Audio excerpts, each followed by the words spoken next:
今日要同大家分享嘅題目係耶穌哭了，耶穌喊啊，耶穌哭了。我哋嚟睇一段經文，約翰福音11章32到35節。瑪利亞來到耶穌那裏，一看見他就俯伏在他腳前，說：主啊，如果你早在這裏，我的兄弟就不會死了。耶穌看見他在哭，和他一同來的猶太人也在哭，就心裏激動，難過起嚟，說：你們把他安放在哪裏？他們說：主啊，請來看。耶穌哭了。我哋知道呢個講到係耶穌個好朋友拉撒路佢死咗，而且佢係死咗4日之後，耶穌先至到嗰度。但係當到嗰度嘅時候，耶穌見到佢哋好傷心。當耶穌見到佢哋咁傷心嘅時候，耶穌自己嘅心都被觸動，佢都哭了。弟兄姊妹，你知唔知道我哋所信嘅神係一個充滿咗感情，係好有感情，係能夠體恤我哋個傷痛，我哋嘅喜樂，我哋嘅傷痛，佢係能夠明白我哋嘅一個神嚟嘅。佢唔係一個高高在上、好遙遠嘅，只係俾你供奉而冇感情嘅神。佢係一個當你哭泣、你唔開心、你傷心嘅時候，佢係能夠感受到你個傷痛嘅神。所以當佢嚟到呢度嘅時候，佢見到呢一班人嘅喺度傷心嘅時候，佢自己都傷心啦。而且聖經話，呢個瑪利亞、馬大同埋拉撒路係耶穌個好朋友，耶穌經常都會時不時去探佢哋，去住喺你嘅地方。所以當耶穌見到佢個好朋友死咗之後，又見到佢嘅姐姐咁傷心嘅時候，佢自己心都被觸動啦，佢哭了。有時候當我哋傷心嘅時候，或者我哋遭遇患難嘅時候，我哋以為神係離開咗我哋啦。我哋以為神啊，你究竟在唔在乎㗎？就好似瑪利亞所講，當耶穌嚟到嘅時候，佢話：主啊，如果你早在這裏，我兄弟就唔會死啦。即係如果你早啲嚟就好啦，你依家嚟仲有冇用？有咩用咧？太遲啦！有時候我哋亦都係一樣咁樣，我哋同神講㗎，係咪啊？我哋話：神啊，如果你早啲回應，事情就唔會變成咁樣啦。你太遲啦，你嚟遲咗啦，仲有咩用咧？究竟你在唔在乎㗎？當我祈禱嘅時候，當我傷心，我最需要你嘅時候，你在唔在乎㗎？你依家先至嚟，太遲啦！好多時候我哋都會咁樣諗㗎，係咪啊？點解我祈禱嘅時候我睇唔到你嘅咧？但係弟兄姊妹，我要鼓勵你，耶穌知道，去在乎你嘅傷痛。聖經詩篇34篇18節咁樣講：耶和華靠近傷心的人，拯救心靈痛悔的人。神係靠近嗰啲傷心嘅人。當你傷心嘅時候，神係靠近你嗰個時候，係最靠近你嘅時候。可能你唔覺得話究竟神係喺邊度？可能你感受唔到。其實呢個時候，神係站喺你嘅身邊，去在乎你每一個禱告、每一個傷痛、你每一個呼求，佢都聽到。而呢個時候，佢係喺度為你安排緊道路，佢係為你喺背後為你開路，佢喺度呼召緊神嘅子民百姓，即係你同我，喺度呼召緊一個個嚟到你嘅身邊，去要幫助你。雖然你感受唔到，神其實係喺度做緊工，佢係聽到嘅。有時我哋以為我哋嘅神係好遙遠嘅，我哋同神個距離好遙遠，係有隔離㗎。因為我哋個傳統，我哋以往可能我哋拜開我哋嘅偶像嘅時候，我哋係冇感情，我哋覺得呢個神係放喺神台上面嘅，高高在上嘅，係咪？我哋有懼怕有隔離嘅，所以我哋拜完之後都冇咩感受。我哋以為，所以我哋將呢種個心態概念帶入嚟我哋同耶穌基督嘅關係裏邊，所以我哋仍然都係以為神係高高在上嘅。其實唔係，弟兄姊妹，耶穌話佢其中一個特性就係佢係我哋嘅朋友啊。佢係同我哋好親近嘅，佢唔係高高在上，唔聽我哋禱告嘅神，佢係一個同我哋好親密、行喺我哋身邊嘅神。當耶穌升天之後，佢話：雖然我係離開咗你哋啦，我唔再同你哋一齊喺呢個世界上同行啦，但係話你哋要放心，唔好以為我離開咗你，從此之後我哋有個隔離。佢話：我要差派聖靈嚟到與你們同在。當聖靈與我哋同在嘅時候，佢就會賜俾我哋能力，安慰我哋，帶領我哋，指引我哋，就好似耶穌基督肉體喺世上一模一樣。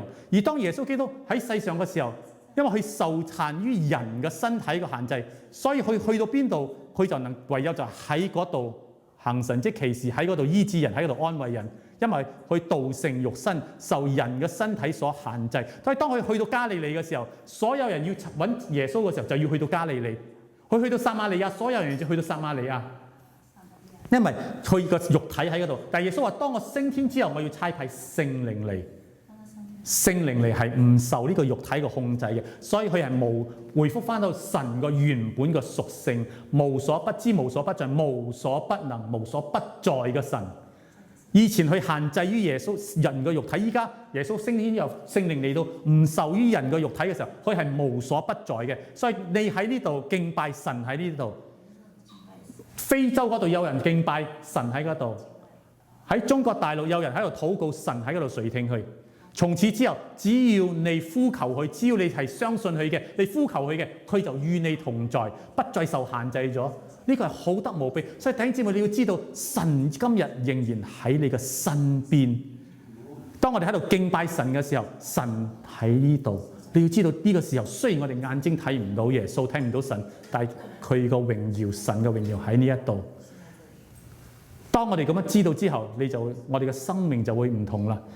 當我哋喺屋企嘅時候，我哋唔喺教會嘅時候，冇人睇到我哋嘅時候，呢個就係克制我哋不犯罪、不做偷偷摸摸、見不得光的事嘅嘢。因為好多時候我哋點解會做偷偷摸摸嘅事、見不得光？因為我哋話：呢個時候冇人睇到，係咪啊？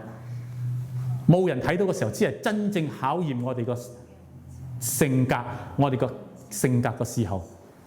但係弟兄姊妹喺教會裏邊嘅時候，所表現出嚟嗰啲性格美好嘅品行 ，OK 都幾好。但係當你翻到屋企嘅時候，冇人睇到嘅時候，嗰個先至係真正嘅你，嗰個先係真正。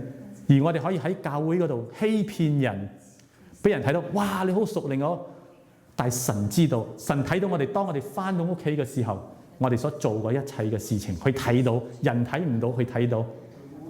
但係因為係咁嘅緣故，所以當我哋喺我哋個屋企裏邊，我哋遇到問題嘅時候，當我哋傷心嘅時候，神佢知道，佢知道，佢感受到我哋嘅痛楚啊！弟兄姊妹啊，但喺我哋傷心嘅時候，神係嗰個時候係神最靠近我哋嘅時候。喺聖經裏邊，你會睇到一個主題，一個主軸係點樣嘅咧？就係神係好關心嗰啲無助嘅人、傷心嘅人、受欺壓嘅人。你睇到呢個係一個聖經一個中心嘅思想嚟嘅。耶穌同佢講：你哋要關顧嗰啲孤兒寡婦。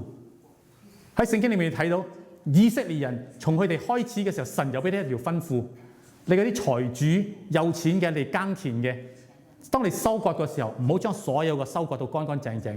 聖經講咩啊？總要留一啲喺度，唔覺意咁，哎呀唔小心倒瀉咗或者乜都好，或者哎呀唔忘記咗收割嗰度少少唔緊要，係要其實話你要咁樣留低一啲，點解？俾嗰啲貧窮嘅有需要嘅過嚟收拾攞翻去。呢個就係神嘅心意，所以你睇到神係好關心嗰啲無助嘅、貧苦嘅、受欺壓嘅人。你知道嘛？而且當我哋傷心嘅時候，傷心嘅時候，有兩個人或者係講有兩個靈要對你講說話。當我哋睇低谷嘅時候，當我哋傷心嘅時候，有兩個靈要向你講說話。佢哋都喺度爭取緊你嘅注意力。一個係聖靈神，一個係撒旦魔鬼。呢個時候，兩方面都喺度爭取緊你嘅注意力，兩方面神同撒旦都好想要同你講說話。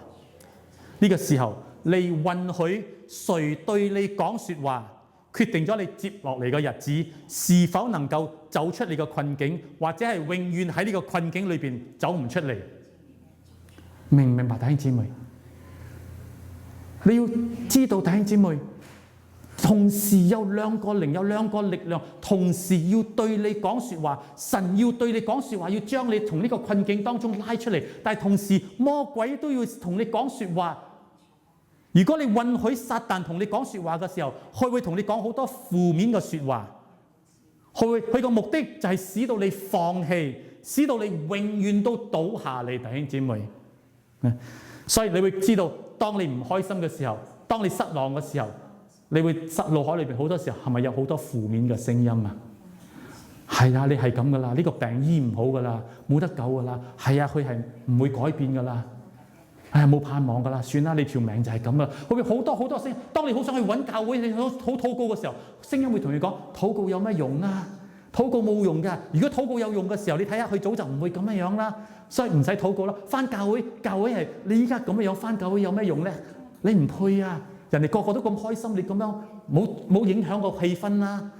我會同你講好多好多嘅話語，叫你唔好返教會，唔好揾牧師，冇用嘅。牧師好忙㗎，冇時間揾你，冇時間幫你㗎啦，唔好打電話俾佢啦，好忙㗎，冇煩住人哋啦。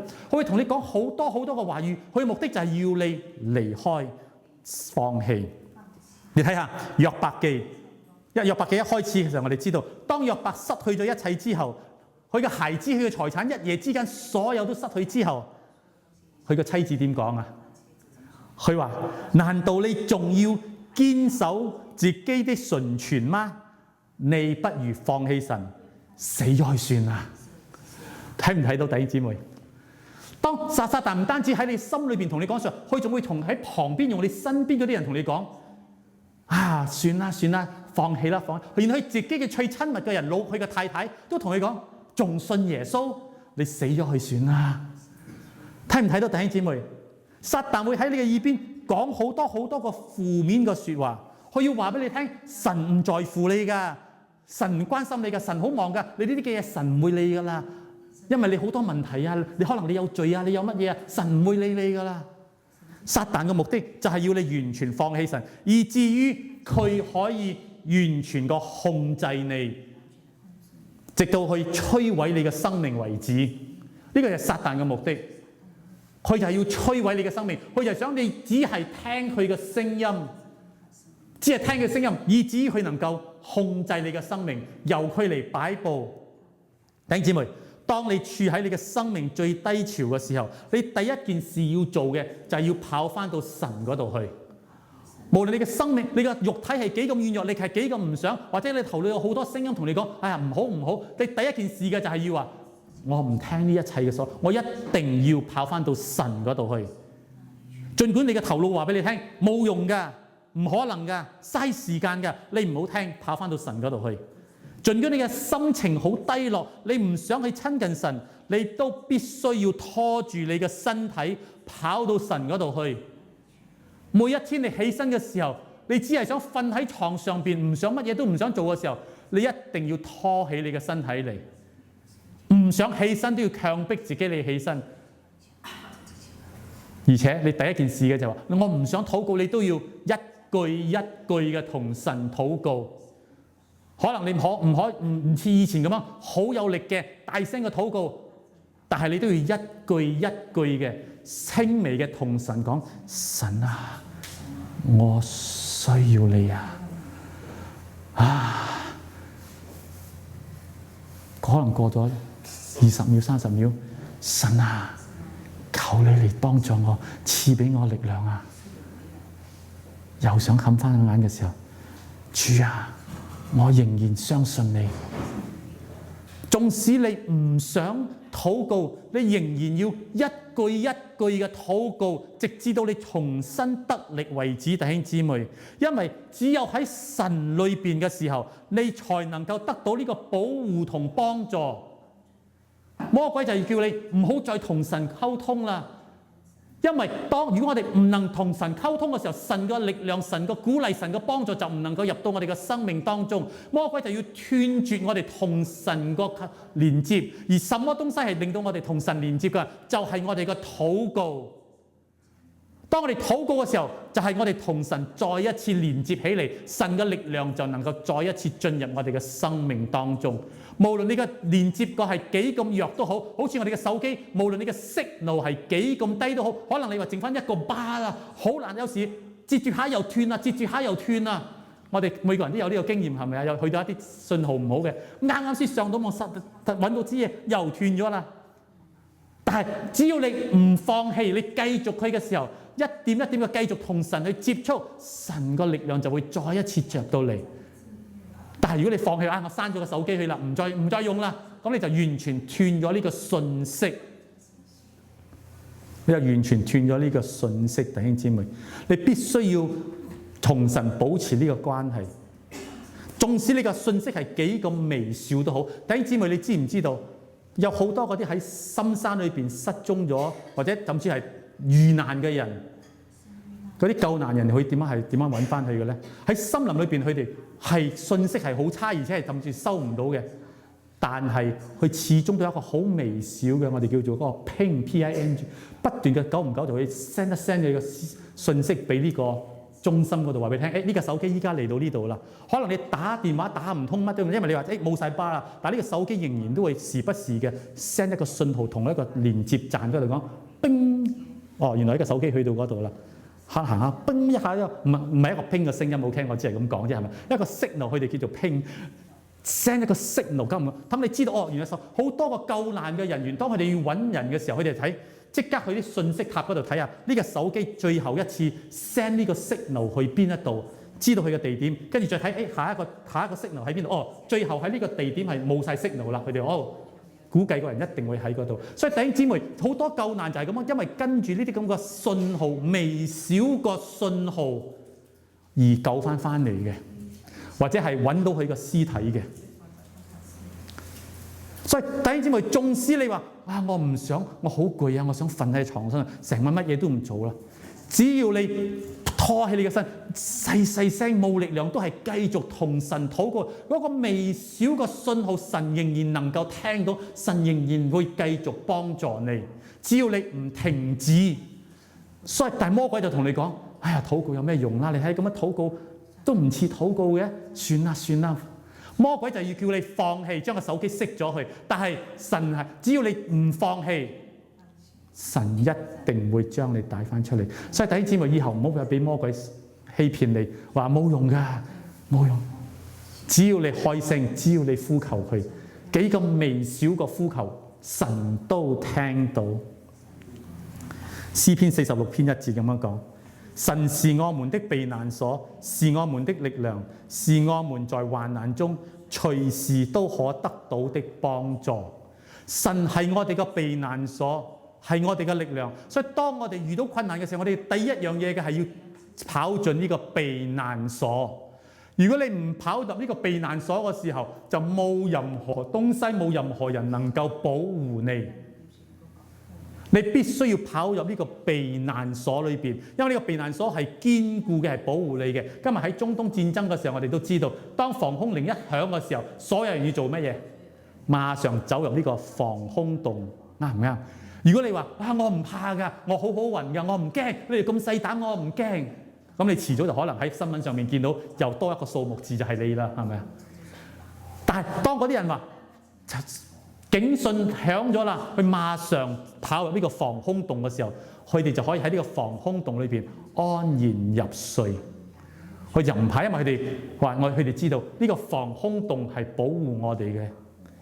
所以弟兄姊妹，聖經話神是我哋個避難所。如果你遇到患難嘅時候，你唔跑入神嗰度裏邊嘅時候，你就會成為魔鬼掠奪、侵蝕嘅一個對象。神係我哋嘅力量，你冇力量嗎？你要翻到神嗰度去重新支取，去俾你嘅力量。佢係我哋嘅患難當中隨時個幫助啊！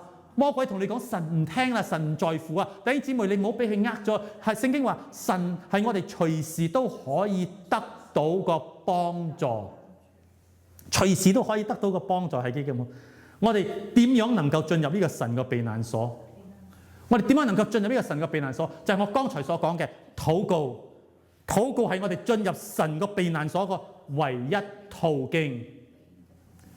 你唔禱告，你就進入唔到神個避難所四個聖殿裏邊去。禱告係我哋進入去嘅地方。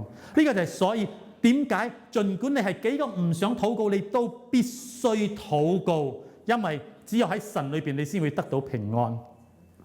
你知道嘛？好多時候喺我哋人生低谷嘅時候，我哋聖靈其實都一直喺我哋身邊同我哋講禱告，禱告，係咪啊？好多時候，我哋人生低谷嘅時候，其實聖靈喺我哋身邊。我哋話神啊，你喺邊度？其實聖靈就喺我哋身邊，去話禱告，禱告。因為只有藉着禱告，你才能夠進入呢個避難所裏邊去。只有當你進入呢個避難所裏邊嘅，你才能夠得到安息。當你得到安息嘅時候，你才能夠得到重新得力。如果你唔藉着禱告嘅時候，你喺外邊喺神個避難所外邊嘅時候，你會受到好多好多嘅攻擊。所以因此點解你會冇平安？你會唔安樂？你會受苦？你覺得冇盼望，因為你不在神個避難所裏邊，你仍然喺外邊東奔西跑，到處過去用自己嘅力量去抵擋，用自己嘅力量去爭戰。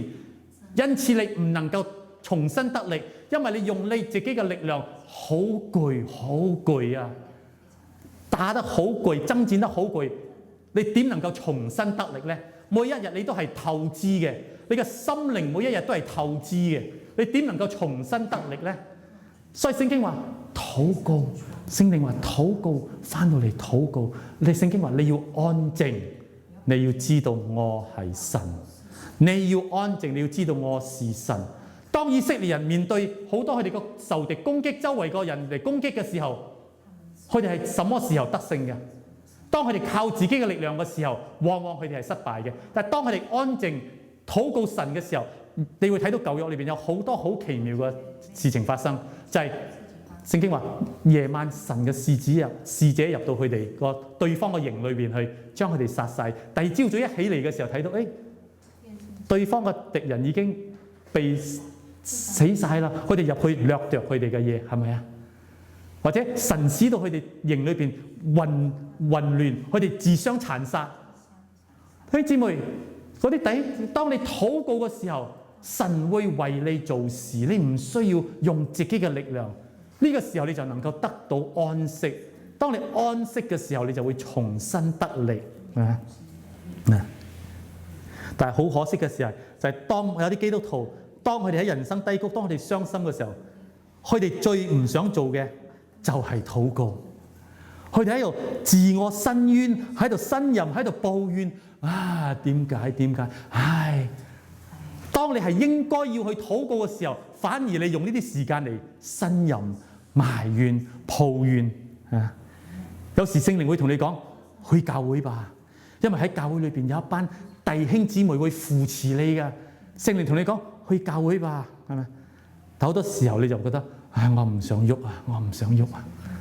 弟兄姊妹，當你唔想喐嘅時候，你都要拖住你嘅身體去教會，你要打電話俾你嘅朋友、你嘅弟兄姊妹講：今日可唔可以嚟接我？但係當你有呢個心，當聖靈同你講話：打電話俾某某弟兄嘅某某姊妹啦，撒旦會喺你耳邊點同你講啊？唔好煩人哋啦！你平時都冇叫人哋嘅，你今次叫人哋，人哋唔中意㗎，係咪啊？弟兄姊妹，呢個就係魔鬼嘅工作，因為佢要你唔去教會。但係弟兄姊妹唔好聽魔鬼個謊言，教會嘅弟兄姊妹係唔會介意嚟接你嘅，啱唔啱 ？Amen。我希望我哋唔係揞住良心講 Amen 嘅 ，OK， 係咪啊？如果有個弟兄姊妹因為佢好想教會而佢冇汽車，而你有交通工具你能夠幫佢嘅時候，弟兄姊妹喺你能力範圍嘅，就算你要揸車半個鐘頭，都去再去。因為神看重呢個靈魂，而且好多時候就係因為佢被聖靈感動，聖靈同佢講咗啦，佢要去教會啦，所以呢個時候聖靈另外一樣嘢會做乜啊？就係嚟到另外一班人嗰度去揾有邊個願意，因為我同佢講，我睇到佢嘅痛苦，我睇到佢嘅傷心，我要帶佢返教會，等佢重新得力。佢話我願意啊！佢都願意拎起個電話啦，但係呢個時候，神仍然都會同我哋另外一班有力量嘅基督徒同佢講：有誰願意去再去呢？呢個時候，如果你一旦，哎呀，我好唔得閒呀，你知啦，我星期日朝早又要去教會開門，又要做乜嘢嘅？哎呀，好忙㗎，就要排凳，又要做乜嘢？好多事㗎，唔得㗎。你揾第二個好嘛？你知唔知道？當嗰啲軟弱嘅人去攞起佢嘅勇氣打電話俾你嘅時候，當你講佢話揾第二個好嘛？佢會點啊？佢唔會再揾第二個㗎啦，係咪啊？你可能會覺得，哎呀，就揾第二個啫嘛，係咪？你可以揾 Mary、揾阿 Jasmine、揾邊個都得啫嘛，你唔使揾我啫，係咪啊？係你有力量嘅人，你可能講，係啊，我都你會知道好多人，但係對一個軟弱嘅人嚟講，去攞起勇氣第一次打俾你嘅時候，你話，我唔要。你揾第二個嘅時候，佢即刻話，算啦，唔緊要啦。佢即刻去放棄咗呢個機會。所以弟兄姊妹，同時之間我哋都唔好消滅聖靈嘅感動。冇錯，或者你可能好忙啊，你話 OK， 唔緊要，我幫你揾人嚟接你。當佢話我好想去，係可能你真係好忙，但係你唔好馬上話，哎呀，我唔得閒啊，對唔住，揾第二個，唔好咁樣同佢講。你話你好想去教會，唔緊要，雖然我好忙，我唔得，我幫助你。唔放心，我一定會幫你揾到人嚟接你，因為神在乎嘅係嗰個人。當你咁樣做嘅時候，呢個就好似我2個禮拜前所講嘅，耶穌喺度揾果子啊，去吐我啦，唔係耶穌吐我啊，係嗰個弟兄嗰個姊妹去吐我啊。耶穌帶住呢個吐我嘅人嚟到呢個無花果樹嗰下，哇！你好茂盛啊，你啱啱又買嗰個新車啊！哎呀，你最近又換咗，哎呀，你又加薪啊，你又咩啊？哇，好茂盛啊！你哋呢班人個葉子好豐富啊！耶穌話：嚟，好豐盛嘅嗰度，帶到嚟嘅時候，呢個買咗新車嘅又唔想整污糟架車，嗰個啱啱正升職嗰個就話：哎呀，我唔得閒啊，今日我好忙啊，乜嘢？結果耶穌話：點解你哋咁多葉子，但係一顆果子都摘唔到嘅咧？睇唔睇到弟兄姊妹？其實好多時候神帶住呢啲人喺度嚟尋找，喺度揾有邊個能夠餵飽我呢個需要嘅人，餵飽我呢個需要嘅人。但係弟兄姊妹啊，所以當我哋喺低谷嘅時候，我哋唔想去教會，當個時候你更加要去教會，因為唯有喺教會裏邊先至有一班弟兄姊妹能夠將你扶起嚟。唯有喺教會裏邊，才能夠有一班弟兄姊妹能夠鼓勵你。當我哋喺低谷嘅時候，我哋冇力量做什麼事嘅時候，聖靈會同我哋講：打開本聖經嚟睇下吧。點解？因為唯有透過神個話語，會令到我哋重新得力。因為聖經裏面講，神嘅話語係又真又活嘅，係有活潑嘅，係有力量嘅，能夠抱開我哋嘅心思意念，話俾我哋聽，我哋最需要嘅係什麼東西嘅，弟兄姊妹。所以當你喺低谷嘅時候，你覺得人生冇盼望嘅時候，你更加要翻開你嘅聖經，睇下神呢個時候有什麼說話會鼓勵你。而我哋有啲弟兄姊妹，你有時都會有呢個經驗，係咪啊？當你打開本聖經裏邊嘅時候，明明嗰句說話嗰個經文你睇咗好多次噶啦，但係唔知點解今次嗰句經文特別好似跳出嚟，好似同你講說話咁樣，令到你嘅心裏邊好深刻印象噶，係咪啊？有邊個有咁嘅經驗啊？哈利路亞，哈利路亞，係咪啊？因為即係呢個時候，因為弟兄姊妹，如果你唔睇聖經嘅時候，神就冇辦法透過佢個話語嚟再一次鼓勵你。所以縱使你唔想睇聖經，你都反開神嘅話語嚟，讓佢對你講說話，重新得力。約翰福音11章20節嗰度講到佢話，馬大聽見耶穌嚟啦，就去迎接佢，但係瑪利亞仍然坐喺屋企裏邊。馬大一聽到耶穌嚟啦，佢即刻去迎接。點解瑪利亞坐喺屋企裏邊咧？因為佢嬲啊，佢唔開心啊，佢嬲耶穌啊，所以佢唔想見佢啊。我需要你嘅時候，我喺度等緊你嘅時候，我明明幾日前已經派咗人去同你講噶啦。佢話拉撒路就嚟死啦，你快啲嚟啦！你偏偏唔嚟，而且你仲兜咗幾個圈，去咗其他地方先。到你依家嚟嘅時候死咗，你仲嚟做乜啫？所以瑪利亞唔開心，去嬲耶穌啊！我唔見佢嚟仲有咩用啫？2日前嚟我就去見佢，2日前啊，拉撒路仲未死啊，4日前，依家你嚟仲有咩用啫？唔使你嚟啦，耶穌太遲啦。瑪利亞嬲耶穌啊！但係弟兄姊妹 ，it's okay 有時我哋真係心裏面真係嬲噶，係咪啊？耶穌知道，佢知道我哋嬲佢，佢知道我哋唔開心。弟兄姊妹，我哋嘅神唔係咁小氣嘅 ，OK？ 唔係話嬲我，咁我走啦，我唔理啦。我哋嘅神係佢知道，佢了解我哋嘅心情嘅，所以繼續落嚟喺28到29節嘅時候，馬大同耶穌講咗啲説話之後，就翻去同佢嘅妹妹瑪利亞説，暗暗地説：老師嚟了，他叫你。瑪利亞一聽見就急忙起嚟，到耶穌那裏去。馬大先去同耶穌見咗面先，跟住翻嚟嘅時候，佢話：嘿，瑪利亞，耶穌叫你啊！睇唔睇到啊？耶穌嚟到嘅時候，你估耶穌唔知道瑪利亞嬲佢嘅咩？神係無所不知嘅，係咪？但耶穌唔係嬲佢話：佢唔嚟我唔見佢，佢唔嚟由佢咯，係咪啊？耶穌唔係啊，佢知道佢嬲啊，佢知道嬲耶穌啊。但耶穌話：瑪利亞喺邊度啊？馬大叫佢嚟啦，叫佢嚟啦。因為耶穌愛瑪利亞，佢知道佢唔開心啊，所以耶穌我哋英文講唔會 take it personal， 佢唔會話你咁樣噶。耶穌唔係一個小氣嘅神，佢見到瑪利亞嬲佢嘅時候，叫佢嚟，叫佢嚟。耶穌冇嬲佢，佢了解瑪利亞嘅心情，所以耶穌主動過去揾瑪利亞。耶穌主動過去瑪利亞，去同馬大講：係叫佢嚟啦，叫佢嚟啦。耶穌係主動過嚟尋找我哋嘅弟兄姊妹。當瑪利亞見到耶穌嘅時候，佢第一句説話講咩啊？主啊，如果你早啲嚟，係咪啊？因為佢積喺心裏邊好耐咗啦。一見到耶穌第一句説話：主啊，你唔早啲嚟嘅話，我弟弟就唔會死啦。佢個心裏邊嘅怨氣，第一句馬上向耶穌抱怨啊！但係耶穌冇嬲佢，佢咁講：耶穌你嚟做咩？你早嚟就早啲嚟又冇事啦。好多時候我哋會好嬲，係咪啊？我嚟咗揾你啦，你仲喺度鬧我。但係耶穌唔係咁樣樣，耶穌當佢將佢心裏邊嘅冤屈講晒出嚟之後，耶穌話：佢喺邊度？帶我去揾佢。跟住一路行嘅時候，見到眾人都喺度喊得好傷心嘅時候，耶穌自己都喊啦，耶穌都哭啦，佢喊啦，耶穌，因為佢憐憫佢哋啊，睇到佢哋咁傷心啊。神係親近嗰啲傷心嘅人嘅弟兄姊妹。當你傷心嘅時候，你講話唔小心得罪神嘅時候，神係唔介意嘅弟兄姊妹，因為佢了解你傷心啊，你裏邊好冤屈啊，佢裏邊講錯説話，你甚至會埋怨神，神係知道㗎，佢唔介意啊。佢最重要嘅就係唔緊要嚟到我嗰度去，睇唔睇到弟兄姊妹？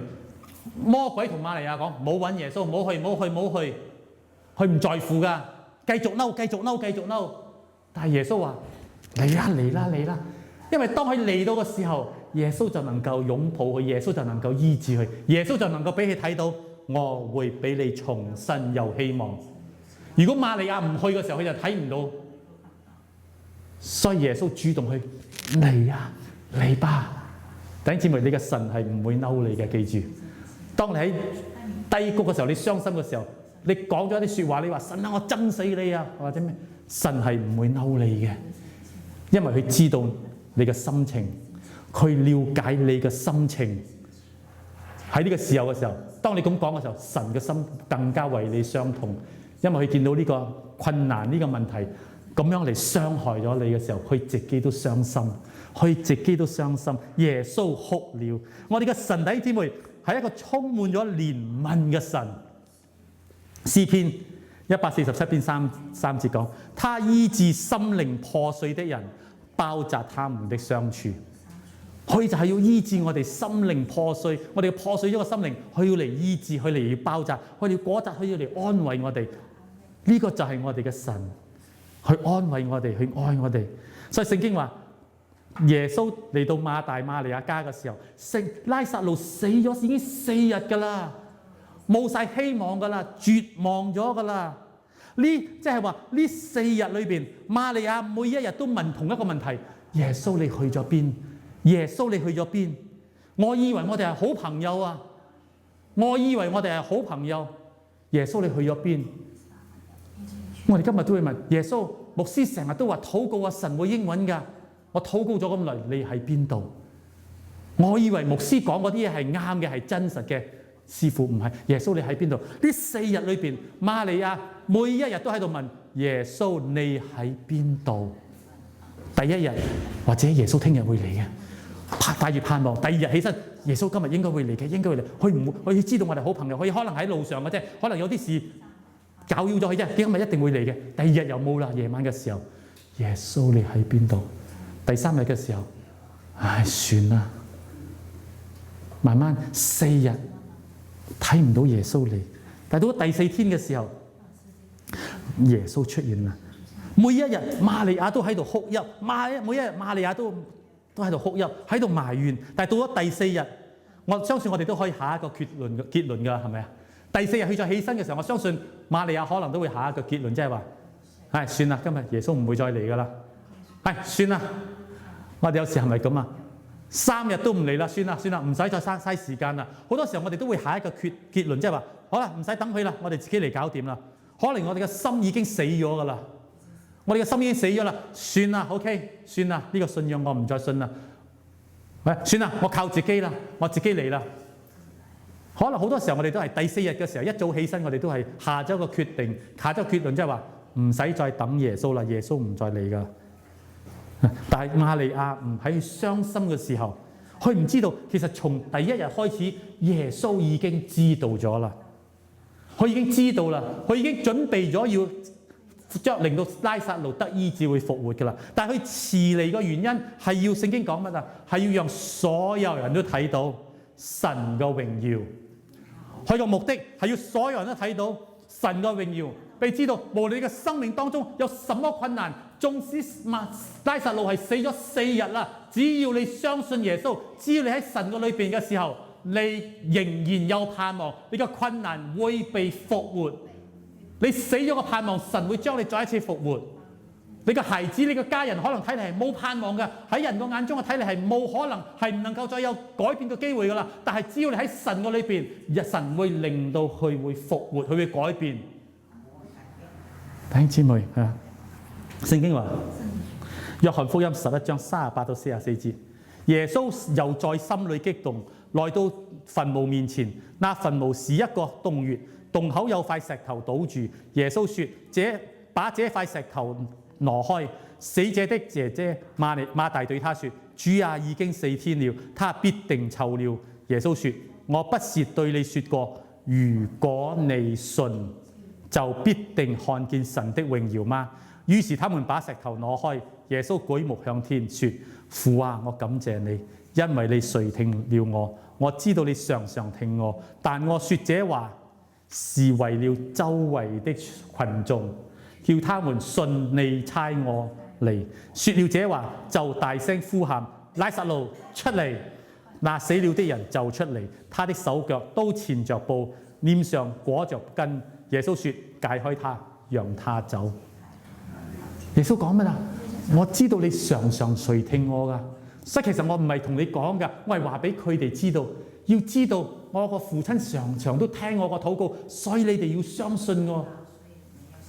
耶穌係對我哋眾人講，所以耶穌點解要特登讓拉撒路死咗4日？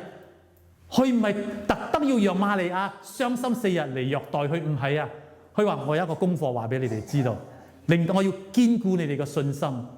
縱使4日啦，死咗啦，馬大都話算啦，冇希望咗噶啦，放棄啦，臭咗啦，下次耶穌下次啦 ，OK， 下次到我有事嘅時候你早啲嚟 ，OK。耶穌唔係馬大唔係咁樣講嘛，馬大話算啦，四日啦，算啦。耶穌話唔緊要，4日都唔緊要，在他沒有難成的事，因為復活在我，生命在耶穌，復活也在耶穌，所以我哋唔需要擔心，弟兄姊妹。縱使係死咗4日，耶穌話讓佢哋睇到，讓佢哋相信，只要你信。耶穌話我不是對你說過，如果你信，就必定看見神的榮耀嗎？弟兄姊妹，係咪啊？所以弟兄姊妹，有時神嘅應許仲未嚟，唔代表佢冇聽到你個禱告。係因為神佢要彰顯佢嘅榮耀喺你個生命上邊。神個應許賜你，唔係佢不在乎你，唔係佢冇聽你嘅禱告，係因為佢話我要利用你呢件事情彰顯神嘅榮耀，我要你成為一個見證。神話我要令到你成為一個見證嚟彰顯神嘅榮耀。所以當神未嚟到嘅時候，你要繼續去堅固跟隨神，你相信佢。神要讓我哋睇到，在他沒有難成嘅事，就算死咗4日，神都能夠復活。所以弟兄姊妹，喺你生命中有什麼事情係神唔能夠解決嘅？喺你生命中有什麼事情神係唔能夠解決嘅？死咗4日啦，發臭啦，神都能夠叫佢拉撒路出嚟，拉撒路就起翻身行翻出嚟。所以喺你生命中仲有什麼事情唔能夠神唔能夠解決嘅呢？所以可能你呢個時候正在經歷你人生嘅低谷，或者你問神啊，你喺邊度？神啊，我好傷心啊，你知道嗎？我要讓你知道，弟兄姊妹，神一直都冇離開過你啊！或者你睇唔到佢，其實聖靈一直喺你嘅身邊。你每一個禱告，神都聽到。聖經話聖靈用說不出嘅嘆息為我哋向神代禱。聖靈不斷喺嗰度為我哋代禱，佢就喺我哋嘅身邊。弟兄姊妹，詩篇56篇8節咁樣講：你記錄我的哀傷，你把我的眼淚收在袋中，我的遭遇都記在你的冊子上。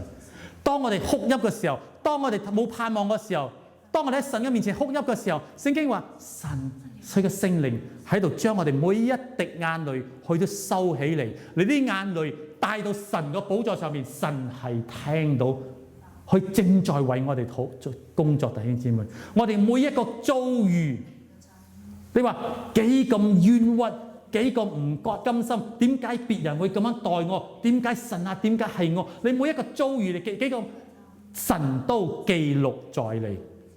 聖經話：伸冤在我，我必報應。你要相信神，神知道你嘅遭遇啊！你每一滴眼淚，每一個喺神嘅面前嘅呼求，神都聽見咗，佢都記錄落嚟。